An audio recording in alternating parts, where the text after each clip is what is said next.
however Gachagua comes, with nails or roses, he's a man that can only make Kalonzo president.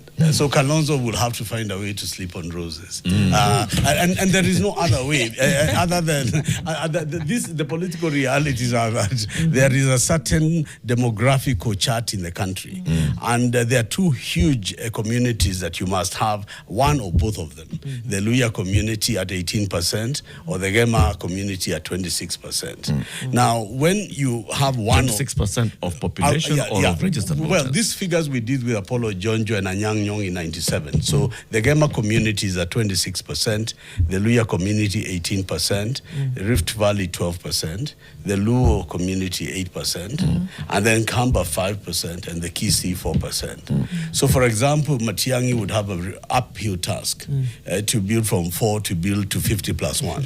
Whereas if you look at Ruto's numbers, you'd see the 12% he had at Rift Valley plus 46% of the Kikuyu, which came into the UDA fraternity. And then he got the votes from the earthquake, which came from the Luhya community. And that's why the people say the Luhya vote, particularly the 200,000, was very critical. So had there been no Wetang'ula and no Musalia, even with Kikuyu numbers, Ruto could not have won. You've given numbers for Luhya, Kikuyu, Rift.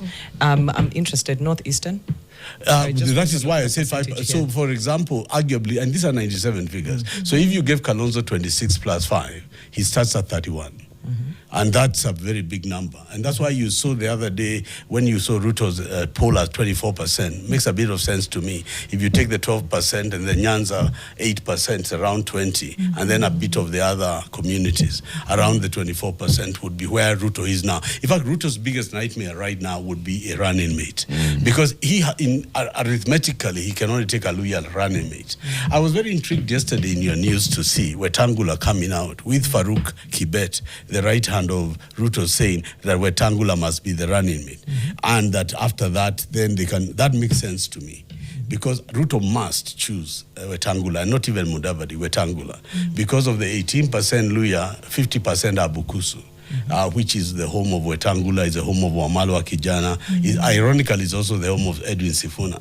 So if there is ever going to be any betterment of Ruto's numbers losing the Kikuyu, he will have to have a Luhya running mate. Kindiki as a running mate will not give him any numbers. Won't add any more value. Yeah. You know, Tony, if they now go to Kalonzo. What you're saying, well and good. The premise of it is the issue. And yes, I acknowledge, actually I keep saying, one of the most beautiful campaigns ever run in this country was a 1997 presidential campaign by Charity Ngilu. These were the guys behind it. Tony Gachoka, Professor Anyang Nyong'o, Apollo Jonjo, and others. The Masani Ngilu, you know, the that has still stuck up to date. People know here Masani Ngilu. But that was 1997. But do you know that the numbers you're giving us here? In fact, you've done the correct thing here, because remember, even then the Kikuyu voted with the Kamba. Charity Ngilu got Beth Mogo elected in Dagoretti. Murathe was elected in Gatanga. Muirore was elected in Gatondo North.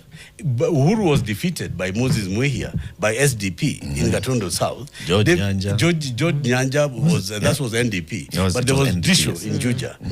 Disho was elected on SDP. So SDP had 6 Kikuyu MPs under Charity Ngilu. So but they gave the presidential vote to Mwai Kibaki. Yes, but what I'm saying is, Charity got about 500,000 of the vote. But what I was saying, the Kikuyu Kamba working together of cousins has actually happened before. And if it is elevated as a strategy, it can work. And I wanted I'm not cutting you, but to say that, look, the numbers that I'm giving you of 1997 may change in proportionality. But generally, there's something called 50 plus 1, F1. You see, the problem is with this 50 plus 1, if you are not dominant beyond 20, 30%, it's a non-entity. So you need at least 2 to 3 communities which are substantial. Then you have 1 plus a few others to be able to grow. Now, we recently had a conversation to get with 50 plus 1. A gentleman called Brian Higgins-Bogwa. Yes. He's the director of elections at UDA. And we pushed him on numbers as well. And he said, I am using the latest data from IEBC and the latest census data. And he said, in fact, I want to focus more on the IEBC numbers. And from the IEBC numbers, I don't remember, I didn't take the actual notes here of the numbers.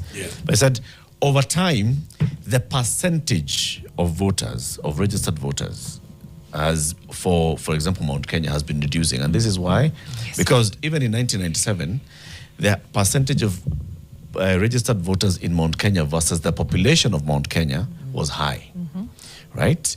So the percentage, the growth in population in Mount Kenya has not been as high as the registration of new voters. Yes. So you are getting more voters registered, yes, but the percentage of voters is not as high. The percentage of registered voters in other parts of the country has been rising.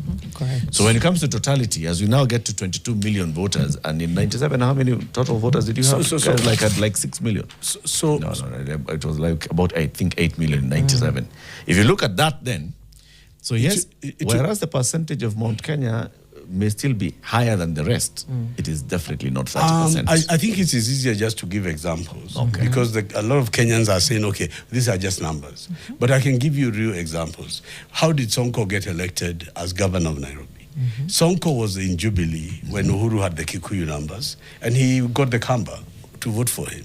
The demographics of Nairobi mean a Kikuyu-Kamba alliance brings us a significant amount of votes. So Sonko, regardless of his political party, where he was able to get the vote that counted. Now, let us talk about some of the people you think are very important. You've had guests here like my friend Babu Owino. Now, if Babu Owino ran today as the MP for Embakasi, I don't think he would win. Because you see, to win Embakasi, you need the Kamba. You need the Luya, you need the Kisi. The Luo community within Embakasi is a smaller part of the total population. What happened is when people vie under ODM, under Baba, they should remember that Baba brought an amalgamation of communities. And many of them are not even the traditional communities like the coast, northeastern. Baba had so many people that in his basket that even the smallest of communities would still be part of his wagon. So, for example, when you stood as an ODM MP in Nairobi, which is cosmopolitan and varied, you gained all those numbers. So I always say to people, once Linda Mwananchi left ODM is minus campus, minus Kisis, minus now the radical part of the ODM. And that is why when you do the poll like you did the other day of Tifa, you see 73% of Nyanza is dissatisfied with the broad government. So I want people to be very careful of looking at ODM before Baba and ODM after Baba. Those numbers are going to be because those communities have left. The same way when Raila allowed Musalia Mudavadi and Wetang'ula to leave NASA, and I told him in his office, that was a fatal blow to the Raila presidency. Had Raila been able to hold Mudavadi and hold Wetang'ula, you know he would have been the next president. If you look at the differences at Bomas of Kenya, whether you believe the numbers or not, it was a mere 200,000 votes. Now, the reason I'm saying you can test these numbers is that the only person who understands these numbers well is William Ruto. If you find William Ruto's political body language, he keeps going back to the mountain. He keeps saying, you are not going to separate me from the mountain. You are not going to separate. Why is he fighting a losing cause? He understands, even if you could get 20% or 30% of the mountain, it allows him to tally that to the numbers he needs from the other side to survive. Ruto is aware that if he walked away from the mountain, the chances of a election are next to zero. Because the only other community that can help to fortify those numbers is 10% short, which is the Luya community. So you'd have to get the Luya community and ODM. So the quagmire now he's having is, do I marry ODM more than I marry Wetang'ula? Because who do I give the deputy? Do I give the deputy to ODM who are at 8%? Or do I give it to the Luya who are at 18%? And how do I keep them happy? Now, Raila had managed to convince the Luya they were part of ODM. So Raila used to have 8 plus 18. So he was at 26, the Kikuyu number. Right. And that is why Raila alipatia wa Kikuyu shida miaka hii yote. Juu alikuwa anaenda na Sambamba. 26 for 26. 2. Then you add him Kisi, which he had, which was another, then he had that small. That's why Raila was always edging on 49%. His elections were always 49, 40 something.